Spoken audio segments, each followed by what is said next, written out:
Now, while the bat signal is an iconic part of Batman lore, I don't think the same can be said about the arrow signal, which is also called the arrow flare on occasion, depending on the story. This would come from a time when DC was very much playing the idea that Green Arrow was just like Batman because, well, Batman was popular, so they wanted to make Green Arrow popular. This was an idea that DC was really playing into at the time, and it was just later dropped. However, there was a brief time that they really tried here. Well, yes, I do see the similarities between them, however, I'm happy they played into their differences as time went on. In fact, I would argue that Arrow Signal was the breaking point for most fans when it comes down to the comparisons. Because it really is a lot for the characters to have in common. Now, me being me, I went looking for over just a lot of history of the arrow flare, which there wasn't much help from the internet because no one friggin' remembers the thing. So I think I did it after reading decades old comics. Now, from what I can tell, it makes its first appearance in 1948 World's Finest Comics issue 32 in the Green Arrow story, where we see it briefly in the story, as well as the one in issue 33.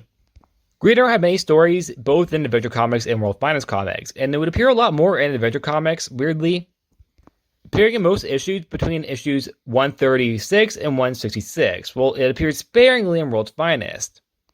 Which, when it did, it would get more information and detail about it, despite appearing more in Adventure Comics. And when we got on it, really made a lot of people question just the logic of how it works. In issue 111 from 1960, it was also the first appearance of Clock King, but we also got some more implied details of how the arrow signal worked, which was actually used to catch Clock King in his debut issue, which I thought was amusing. And it's not a flashlight like the bat signal, but instead it was a flare that was shot off the roof of the police department into the sky in the direction of where the crime was being placed. This apparently tells Green Arrow and Speedy where to go, implying they need to be looking at the sky at all times because if they aren't, the arrow will just no longer be there. This also implies the arrow will go over where they just happen to be. Also, unlike the bat signal, which takes people to the police department, this takes people to the crime, meaning that other people could just follow the arrow. And if there was a big green arrow in the sky, people would obviously follow it. Therefore, people will follow it to the Clock King's biggest crime, that being a jewel heist. They don't actually in the story, but I do think that the likelihood of people just following this big green arrow in the sky is going to happen. It's going to happen. Maybe not adults, maybe a few adults, but definitely children or teenagers. They would definitely do it. I would know. I am a teenager. I would definitely follow it. If I saw a big green arrow in the sky just flying past, I would follow it and just go to wherever it led. Now, its final appearance would be in World's Finest issue 132 from 1963, except for reprints and the occasional reference in more modern-day comics. It does make sense to me that this idea was dropped because the logic behind it doesn't make any sense. Don't get me wrong, the logic behind the bat signal also has its flaws, like, what if someone commits a crime during the day? But this also just has so many issues.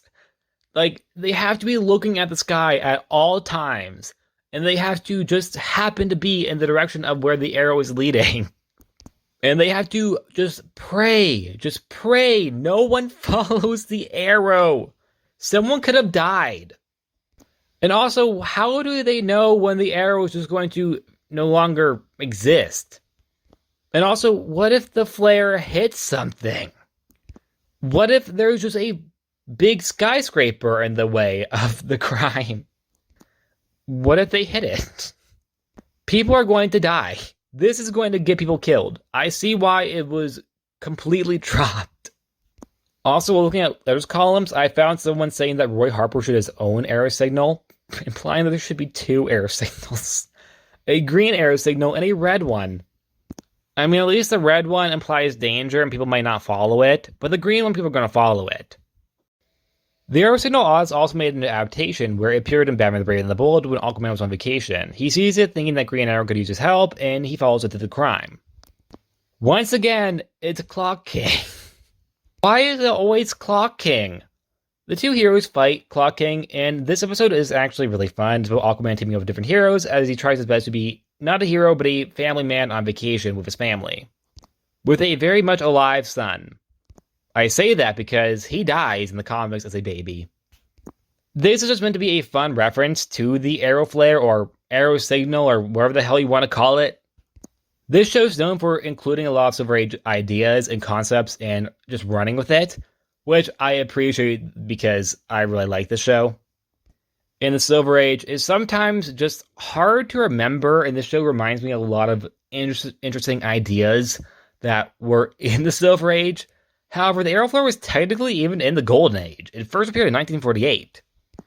And actually, this show was my first time ever hearing about the Arrow Flare or Arrow Signal. I thought that this show made it up as a joke. It didn't. And I am so glad I know about it now because it is such a wow. I'm not making fun of it, but I do unconsciously like it. Because it's just so funny.